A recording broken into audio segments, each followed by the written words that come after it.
आप सुन रहे हैं काशी का सफर आरजे ट्विंकल के साथ। काशी के इतिहास के पन्नों में से ढूंढ के निकाली हूँ उनको जिनको हिंदुस्तान के प्रख्यात शहनाई वादक में से एक गिना जाता है। जी हाँ, मैं बात कर रही हूँ आज उस्ताद बिस्मिल्लाह खां जी की।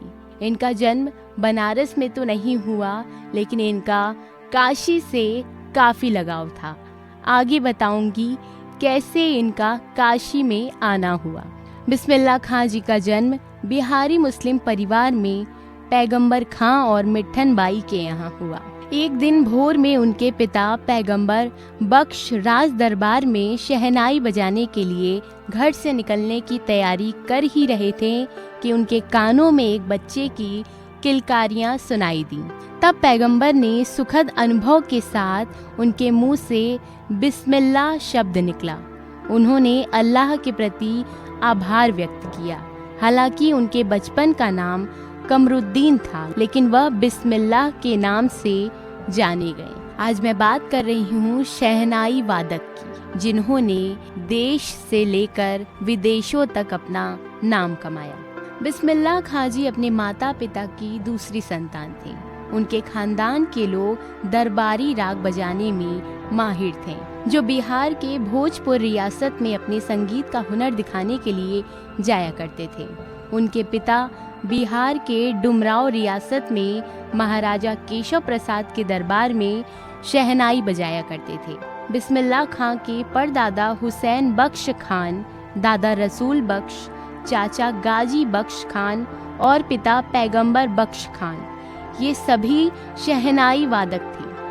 6 साल की उम्र में बिस्मिल्लाह खां अपने पिता के साथ बनारस आ गए और वहाँ पर उन्होंने अपने मामा अली बख्श जी से शहनाई बजाना सीखा और उनके उस्ताद मामा विलायती विश्वनाथ मंदिर में स्थायी रूप से शहनाई वादन का काम करते थे।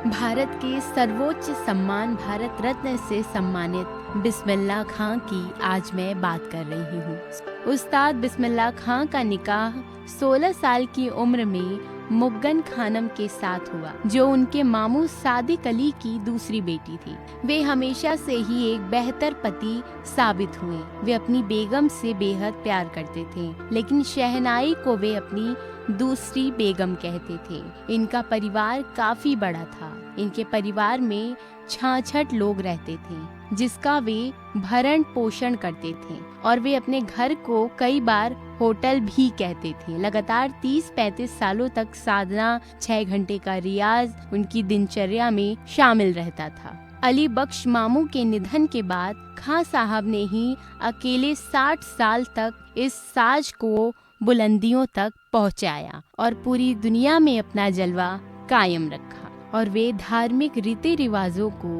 काफी मानते थे। बिस्मिल्लाह खां शिया मुसलमान थे, लेकिन फिर भी वे अन्य हिंदुस्तानी संगीतकारों की भांति धार्मिक रीति रिवाजों के प्रबल पक्षधर थे।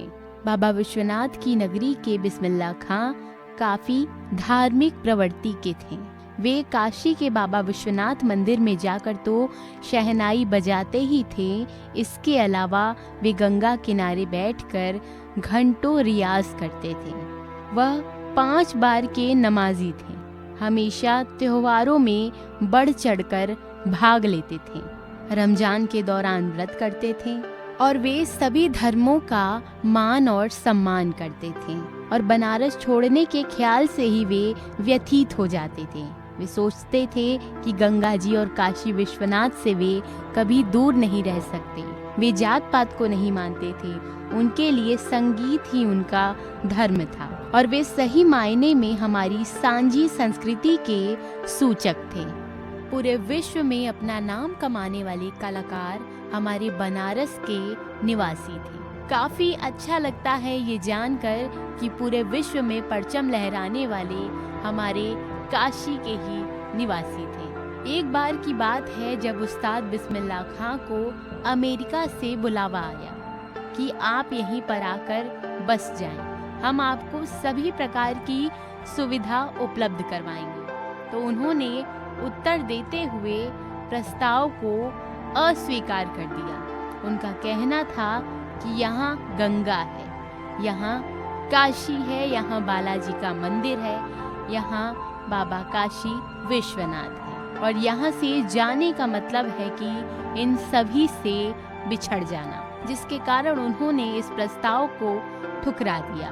उनकी यही भक्ति देश प्रेम को दर्शाती है कि वे अपने देश से कितना प्रेम करते थे। अगर हम सबको अपने देश से प्यार है तो हमें चाहे कुछ भी दिया जाए, लेकिन हम अपने भारत को, अपनी संस्कृति को नहीं छोड़ सकते। आइए बताती हूँ कि बिस्मिल्लाह खां साहब की उपलब्धियाँ क्या क्या थी। बिस्मिल्लाह खां साहब ने महज 14 साल की उम्र में पहली बार इलाहाबाद के संगीत परिषद में शहनाई बजाने का कार्यक्रम किया था। बिस्मिल्लाह खां जी ऐसे शख्सियत थे कि जिन्होंने 15 अगस्त 1947 को अपनी शहनाई की मधुर धुन के साथ आजादी के अमृत महोत्सव का स्वागत किया था। बिस्मिल्लाह खां जी को 1980 में पद्म विभूषण सम्मान से नवाजा गया था। बिस्मिल्लाह खां जी को मध्य प्रदेश सरकार द्वारा तानसेन पुरस्कार भी दिया गया।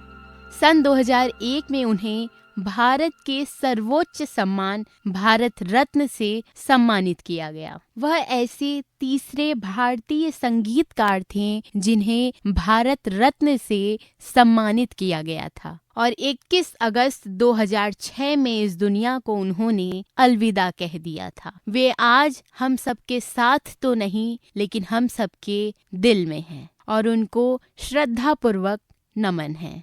उम्मीद है कि आज का एपिसोड आपको पसंद आया होगा। मैं रोज लेकर आती हूँ एक नई विभूति को।